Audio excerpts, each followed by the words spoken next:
주시는 하나님 말씀은 잠언서 1장 6절에서부터 10절까지 말씀입니다.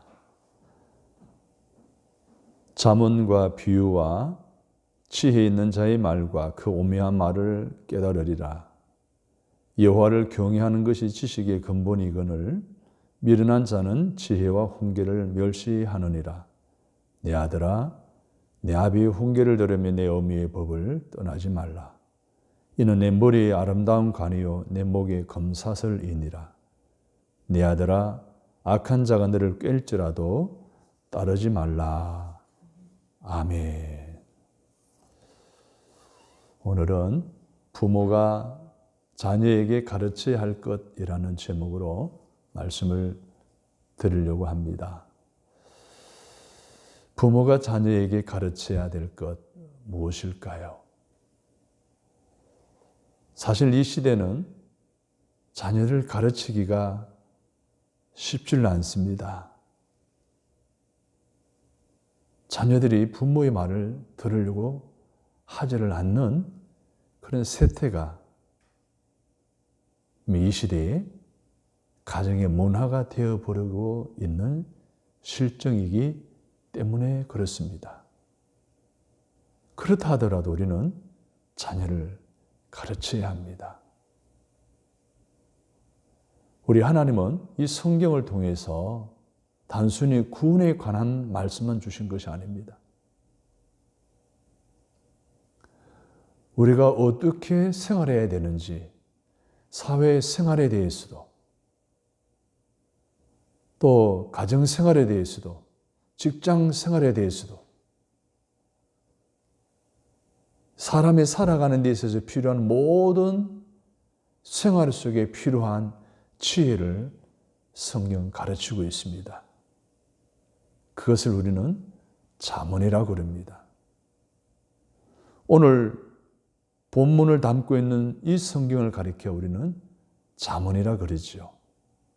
잠언의 특징은 두 가지입니다. 내용 면에서는 지혜에 관한 것이고 형식의 면에서는 간결한 표현을 사용하고 있습니다. 그래서 이 잠언은 함축적인 표현을 사용해서 하나님의 뜻하신 삶의 지혜를 우리에게 가르쳐주고 있습니다. 여기서 지혜라는 단어는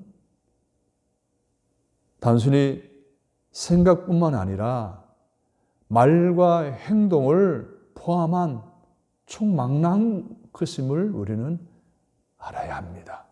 그러니까 지혜는 한마디로 말해서 하나님 앞에서 바르게 사는 것을 말합니다.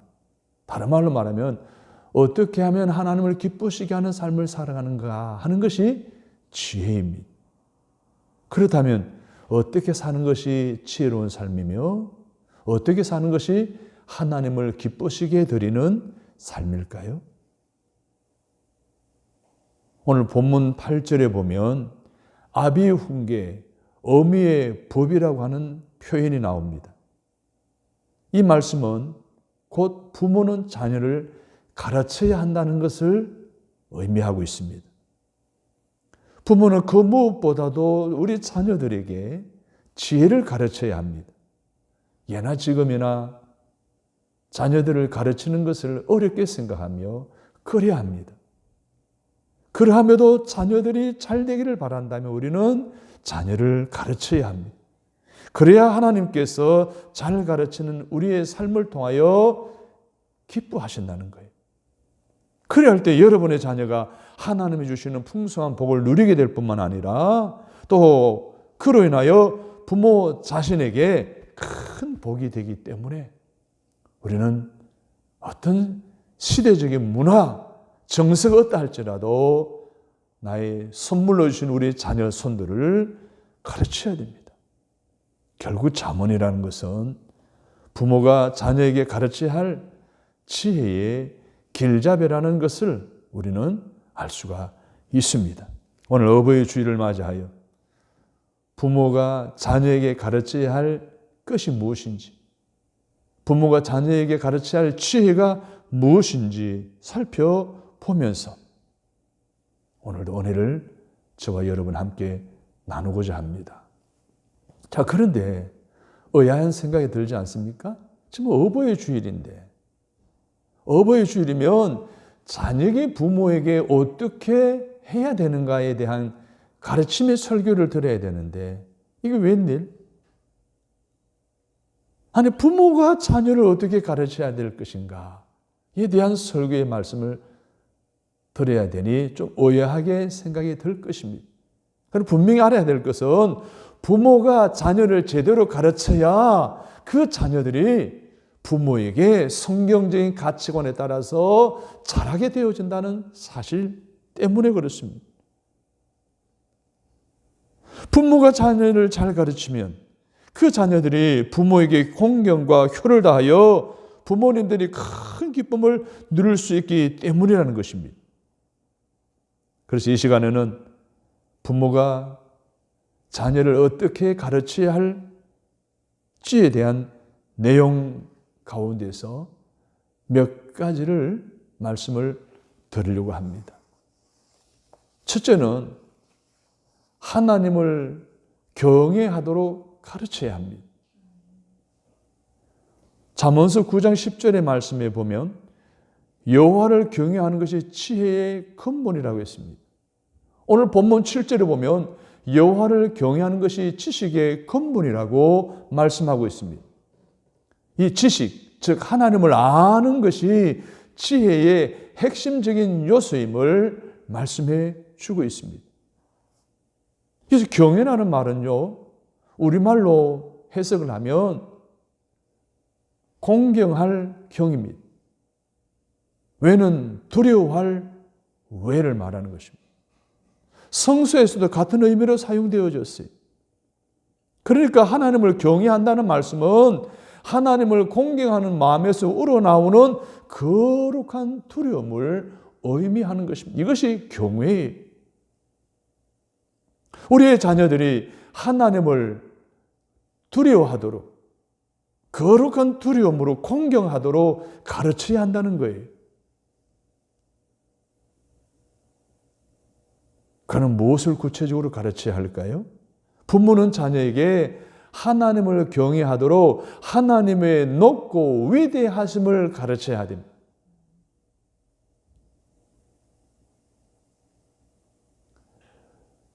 하나님께서 오늘 우리의 삶 속에 행하시는 놀라운 섭리, 다스리고 계시는 통치함, 이것을 우리는 알게 해야 된다는 거예요.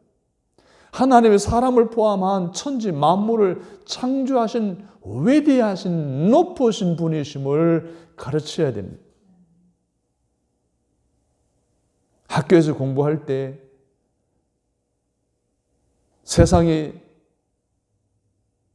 시작이 창조론이냐 진화론이냐라고 가르칩니다. 그런데 우리들은 학교에서는 진화론이라 가르치더라도 창조론이라고 가르쳐야 됩니다. 하나님이 천지 만물을 창조하셨다는 거예요. 지금도 다스리시고 섭리하고 계시다는 사실을 가르쳐야 합니다. 그래야 그들이 하나님의 높고 위대하심을 알게 되고 하나님을 경외하게 되는 거예요. 두 번째로 부모는 자녀에게 하나님이 기뻐하시는 것이 무엇이고 하나님이 싫어하는 것이 무엇인지를 가르쳐야 돼요. 그래야 그들의 삶 속에 무엇이 옳고 그름을 알게 되고 하나님이 원하시는 뜻대로 살아가는 훌륭한 인물이 될 수가 있는 거예요. 뿐만 아닙니다. 부모는 자녀에게 하나님은 각자에게 그가 행한 대로 보응하신다는 것을 가르쳐야 됩니다. 내가 지금 하는 행동에 대한 책임감이 있다는 거예요. 그것에 따라서 하나님은 하나님을 심판하시고 축복하신다는 것을 아이들에게 가르침으로 저들의 행위가 함부로 무분별하게 살아가지 않도록 다잡아 주게 되는 것이 바로 이 가르침을 통한 결과인 것입니다. 뿐만 아닙니다. 부모는 자녀에게 하나님께 잘 예배하도록 참되게 예배하도록 가르쳐야 됩니다. 말로만 가르칠 것이 아니라 부모된 도를 실질적으로 예배자가 되어야 됩니다. 진실된 예배자가 되어야 됩니다. 그리고 하나님 앞에 드려야 할 헌금을 온전히 드리는 것을 보여주어야 합니다.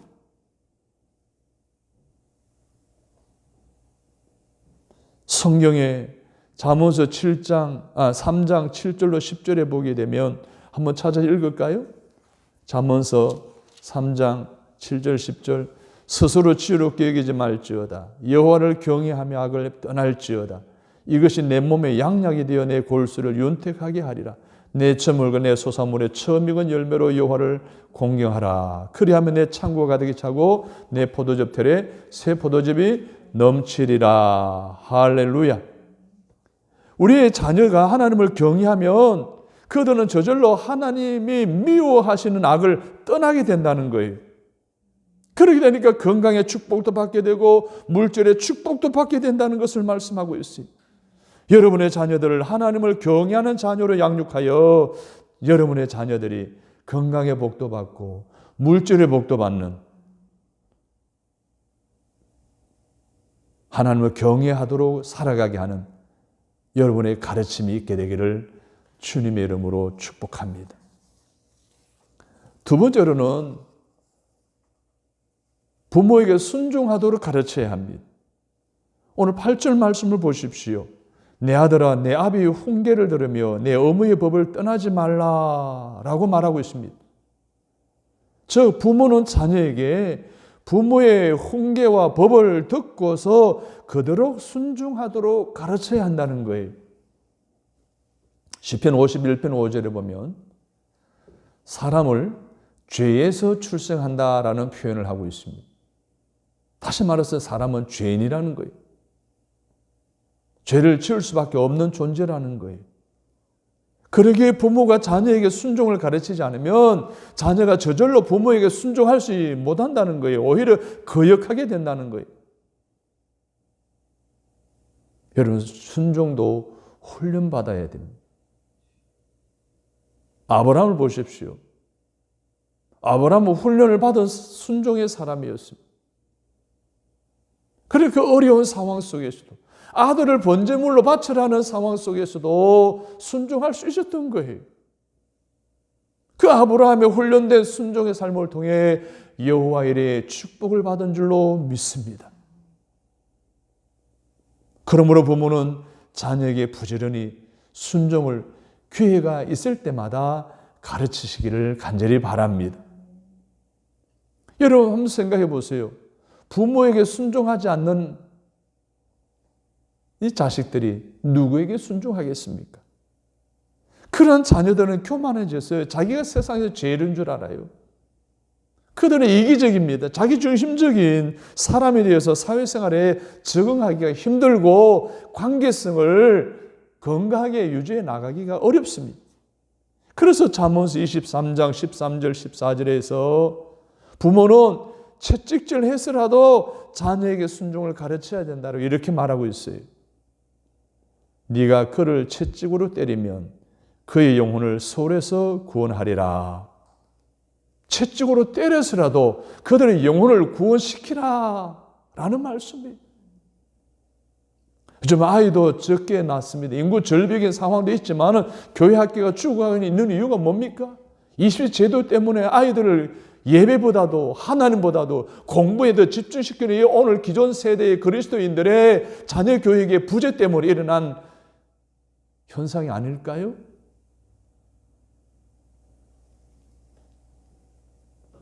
물론 부모는 미움과 분노의 마음으로 채찍질을 사용해서는 안 됩니다. 진정함으로 그 자녀들의 잘되기를 바라는 사랑의 마음으로 우리는 자녀들을 징계해야 합니다. 이게 성경적이에요. 사랑으로 해야 되는 거예요. 순종하도록 징계를 가해서라도 채찍을 가해서라도 가르쳐야 된다는 거예요. 순종의 습관화되도록 해야 된다는 거예요. 그래야 아브라함의 축복을 받게 되고요. 그래야 성경에 나오는 하나님의 복이 오늘 자녀들에게 흘러가게 된다는 거예요. 우리가 잘 아는 대로 자녀가 부모를 공경하는 마음으로 부모에게 순종하는 것은 약속 있는 첫 계명이에요. 그래서 에베소 6장 3절의 말씀에 순종하는 자는 잘되고 땅에서 장수하리라. 삶의 질에서도, 삶의 양에 있어서도 그들은 하나님의 축복을 풍성하게 누리게 될 것을 저는 확신합니다. 여러분, 여러분의 자녀들이 부모에게 순종하도록 가르치십시오. 지금도 늦지 않았어요. 그래야 할 때 아브라함의 복이 임할 것입니다. 질적이면 양적인 면에 있어서의 하나님의 축복이 풍성하게 여러분의 자녀들에게 흐르게 된다는 사실을 기억하시고 그렇게 순종을 가르치며 가정을 세워나가시는 부모 여러분 되시기를 주님의 이름으로 축복합니다. 세 번째로는 따라서 합니다. 친구를 선별하여 가르치도록 하십시오. 무슨 말입니까? 오늘 10절 보십시오. 내 아들아 악한 자가 너를 꿰일지라도 따르지 말라. 이 말은 무슨 말이에요? 악한 자를 친구 삼지 말라는 말씀이에요. 고린도전서 15장 33절에 악한 동무들은 선한 행실을 더럽힌다고 말하고 있습니다. 그러므로 부모는 자녀에게 친구를 선별하도록 가르쳐야 된다는 거예요. 잠언서 18장 24절을 보면 재미있는 말씀이 나와요. 많은 친구를 얻는 자는 해를 당하게 되거니와 어떤 친구는 형제보다 친밀하니라. 친구가 많으면 좋잖아요. 그런데 친구가 많으면 해를 당한다는 거예요. 어떤 친구는 형제보다 친밀하다는 거예요. 무슨 뜻입니까? 우리말 성경으로 보면 언뜻 비슷해 보이지만 히브리 말로 보게 되면 완전히 다른 단어예요. 많은 친구와 어떤 친구는 전혀 다른 단어로 사용되어져 있습니다. 앞에 나오는 친구는 알고 지내는 모든 사람들을 광범위하게 일컫는 말이에요. 그냥 알고 지내는 사람이에요. 또 여기 어떤 친구는 뭘로 말합니까? 그 가운데서 좋은 친구예요. 선하고 진실한 친구를 일컫는 거예요. 진짜 친구를 말하는 거예요. 그렇습니다. 나쁜 친구들을 사귀면 해가 될 뿐입니다. 최근에 한강 대학생 실종 사건이 있었잖아요. 아직까지 그 진위가 어떻게 된지 밝혀지지 않았지만 매스컴에 나오는 이야기를 정리해 보면 친구를 잘못 만나서 그 결과를 당했다라는 것을 짐작해 볼 수가 있습니다. 잘 알고 있는 어느 장로님의 손주가 연세대학교 입학하고 MT를 가서 선배 친구들이 권하는 음주하고 그 친구들이 장난삼아 그 취한 그 손주를 분수대에 던져놓은 것이 화근이 되어서 사망하는 사건이 오래전에 있었잖아요. 친구 잘못 사귀면, 나쁜 친구들을 많이 사귀면 해가 될 뿐이라는 것을 입증해 주고 있지 않습니까?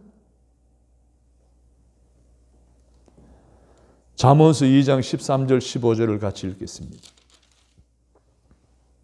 이 무리는 정직한 길을 떠나 어두운 길로 행하며 행악하기를 기뻐하며 악인의 패역을 즐거워하나니 그 길은 구부러지고 그 행위는 패역하니라.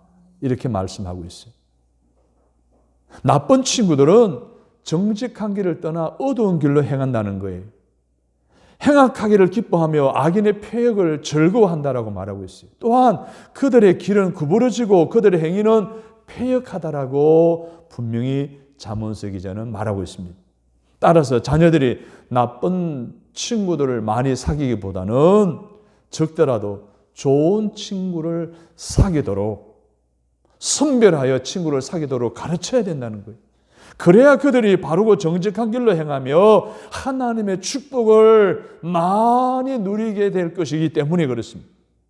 이와 같이 부모로서 여러분의 자녀들이 친구를 선별하도록 너희 말하고 가르치고 권면할 수 있게 되기를 바랍니다. 그래서 여러분의 자녀들이 여러분 자녀들의 친구들에게 좋은 친구가 되는, 꼭 필요한 친구가 되는, 선한 영향을 끼치는 친구가 되는 축복의 통로로 쓰임받게 되기를 주님의 이름으로 축복합니다. 네 번째로 부모가 자녀에게 가르쳐야 할 것은 부지런함을 가르쳐야 됩니다. 겉면 성실을 가르쳐야 됩니다. 잠언서 6장 6절에 보면 게으른 자여 계미에게 가서 그가 하는 것을 보고 지혜를 얻어라. 부모는 자녀에게 게으름을 경계해야 하도록 해야 합니다. 나태함을 물리치도록 해야 됩니다. 말로써 본을 보임으로써 겉면을 가르쳐야 한다는 거예요. 여기에 계미를 통한 교훈이 나옵니다. 잠언서 6장 7절 8절을 보시면 계미는 두령도 없고 감독자도 없고 통치자도 없으되 먹을 것을 여름 동안에 예비하며 추수할 때 양식을 모으느니라. 여기서 부모가 자녀에게 가르쳐야 할 겉면함이 두 가지로 설명되어 있습니다. 계미는요, 감시자가 없어도 스스로 일을 잘하는 거예요. 누가 보든 보지 않던 자기 일에 성실하게 최선을 다한다는 이 부지런함을 배우라는 거예요. 두 번째로 이 계미는요, 겨울을 대비해서 여름에 열심히 일을 하는 거예요. 이것처럼 부모는 자녀에게 장래를 예비하고 준비하고 미래를 계획하도록 그렇게 가르쳐야 된다는 거예요. 계속해서 잠언서 6장 9절 10절에 11절에 보면 게으른 자여 네가 어느 때까지 누워 있겠느냐? 네가 어느 때에 잠이 깨어 일어나겠느냐? 좀 더 자자 좀 더 졸자 손을 모으고 좀 더 누워있자 하면 내 빈궁이 강도같이 오며 내 곰핍이 군사같이 이르리라. 부모는 자녀가 게으르지 않도록 깨워주어야 합니다. 그럴 때마다 이 핑계 저 핑계 되면 계속 좀 더 자자 좀 더 눕자 좀 더 누워있자라고 할 것입니다. 그렇다고 해서 자녀를 게으름대로 방치하면 그냥 자녀는 앞으로 가난해질 수밖에 없습니다. 요즘 젊은이들이 굉장히 무기력합니다. 이제 자기들은 더 이상 희망이 없다고 생각할 정도로 무기력하고 자포자기하는 젊은이들이 많은 이때에 오늘 우리 자녀들은 어떻습니까? 여전히 환경이 그래도 우리 자녀들은 부지런하도록 게으르지 않도록 깨워줘야 됩니다. 가르쳐야 되는 거예요.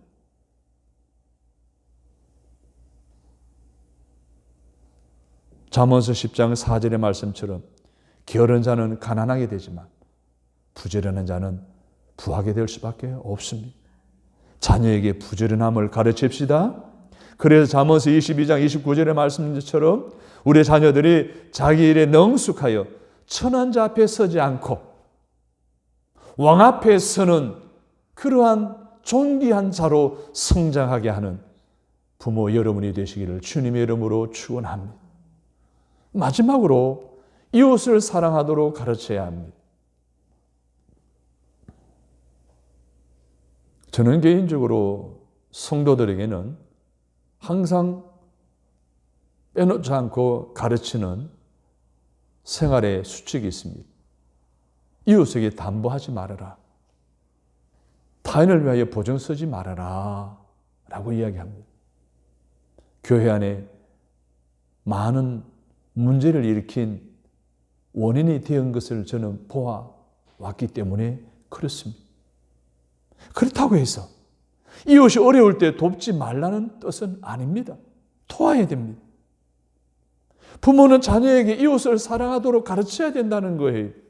잠언서 3장 27, 28절의 말씀에 보면 내 손이 선을 베풀 힘이 있거든 마땅히 받을 자에게 베풀기를 아끼지 말며 내게 있거든 이웃에게 이르기를 갖다가 다시 오라 내일 주겠노라 하지 말며 어려운 이웃에게는 주저하지 말고 선을 베풀도록 가르쳐야 된다는 거예요.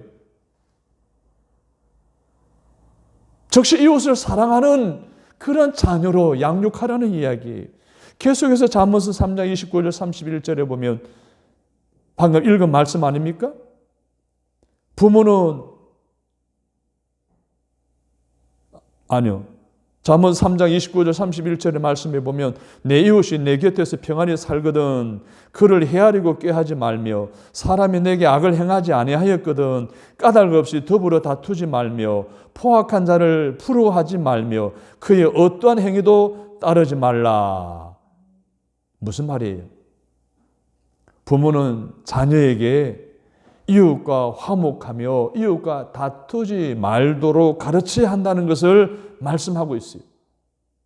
이웃이 설사 자기에게 실수를 했다 하더라도 포악한 자처럼 복수를 하지 않게 해야 된다는 거예요. 무슨 말이에요? 부모는 자녀에게 이웃을 용서하도록 가르쳐야 된다는 거예요.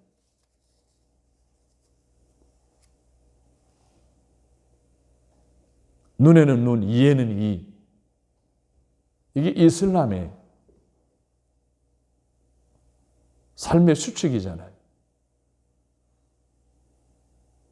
복수, 열전. 이 동양 문화권, 이 중국 문화권 속에 있는 나라들은 다 이 영향을 받았어요. 알게 모르게. 그러나 오늘 기독교의 정신은 그게 아니에요. 원수까지도 사랑하라는 거예요. 이 모든 것이 다 이웃을 사랑하라는 거예요. 그리하면 잠언서 3장 32절, 35절을 같이 읽어볼까요? 대저 패역한 자는 여호와께서 미워하시나 정직한 자에게는 그의 교통하심이 있으며 악인의 집에는 여호와의 저주가 있거니와 의인의 집에는 복이 있느니라. 진실로 그는 거만한 자를 비웃으시며 겸손한 자에게 은혜를 베푸시나니 지혜로운 자는 영광을 기업으로 바꾸니와 미련한 자의 영달함은 수치가 되느니라. 우리 자녀들에게 하나님의 교통하심이 있고 그들에게 복이 있고 하나님이 그들에게 은혜를 베풀어 주시고 하나님 그들에게 영광을 기업으로 주신다. 할렐루야. 이웃을 사랑하도록 가르치면 하나님께서는 이렇게 자녀들을 축복하시겠다고 약속하고 있는 거예요. 이제 말씀을 맺도록 하겠습니다. 오늘 어버이 주일을 맞이해서 우리는 부모가 자녀에게 가르쳐야 할 것 5가지를 말씀을 드렸습니다. 이 잠언은 어떻게 하면 그리스도인으로서 하나님 앞에 바르게 살 것이며 하나님을 기쁘게 해드리는 삶을 살 수 있을 것인가의 질문에 대한 해답을 주고 있습니다. 그것은 바로 부모에게 자녀를 가르쳐야 할 책임이 있다는 것입니다. 그럼 부모가 자녀에게 가르쳐야 할 이 5가지는 무엇입니까? 하나님을 경외하도록 가르치는 겁니다. 그렇지 않으면 마귀가 그들에게 하나님을 멀리하며 하나님을 무시하도록 가르칠 것입니다. 두 번째로 부모에게 순종하도록 가르쳐야 됩니다. 안 그러면 마귀가 그들에게 부모의 가슴에 못을 박게 만들 것입니다. 셋째, 친구를 가려서 선별해서 가르치도록 사귀도록 가르쳐야 합니다. 이 점에서 실패하면 마귀가 그들을, 자녀들을 자기의 종으로 삼을 것입니다. 그리고 넷째로 부지런함을 가르쳐야 됩니다. 만일 이것을 가르치지 않으면 마귀가 그들의 계름을 이용하여 하나님의 영광을 가리도록 만들 것입니다. 가난하여서 말이에요. 마지막으로 이웃을 사랑하도록 가르쳐야 됩니다. 아니면 마귀가 그들에게 자기만 사랑하도록 가르쳐서 그들을 이기적인 사람으로 쓸모없는 사람으로 만들어 버릴 것입니다. 사랑하는 여러분, 어버이 주일을 맞이해서 오늘 부모된 도리로서 오늘 자녀들을 어떻게 가르쳐 왔는지 돌아보는 계기가 되었으면 좋겠습니다. 앞으로 우리의 자녀 손들을 어떻게 가르칠 것인가에 대한 하나님의 음성을 여러분이 기억하시고 하나님의 뜻대로 잘 가르치고 바로 양육하시기를 주님의 이름으로 부탁을 드립니다. 그래서 잠언서 23장 24절의 말씀과 같이 자녀로 인하여 기쁨과 즐거움과 감사와 간정이 오늘 저와 여러분 모두에게 넘치게 되기를 주님의 이름으로 축원합니다. 하나님, 오늘도 저희들을 극진히 사랑하셔서 우리 가정이 건강하게 세워지기를 원하시는 하나님이 부모로서 우리 자녀들을 어떻게 가르쳐서 자녀들로 하여금 하나님이 기뻐하시고 하나님께 영광 올려드리고 부모의 자랑이 되게 하는 훌륭한 인물들로 자라나게 할 것인가에 대한 하나님의 말씀을 듣고 은혜 받고 깨닫게 해주시니 감사합니다. 하나님, 우리 자녀 손들이 하나님을 경외하도록 가르치겠습니다. 부모에게 순종하도록 가르치겠습니다. 친구를 선별하여 사귀도록 가르치겠습니다. 부지런함, 겉면 성실을 가르치겠습니다. 이웃을 사랑하도록 가르치겠습니다. 더 이상 마귀에게 휘둘리지 않고 더 이상 쓸모없는 존재가 아니라 살아가면서 정말 필요한 존재, 귀한 존재, 있어야 할 존재로 성장해가는 믿음의 자녀로 양육하는 믿음의 부모들이 다 되게 하여 주옵소서. 예수님의 이름으로 간절히 기도합니다. 아멘.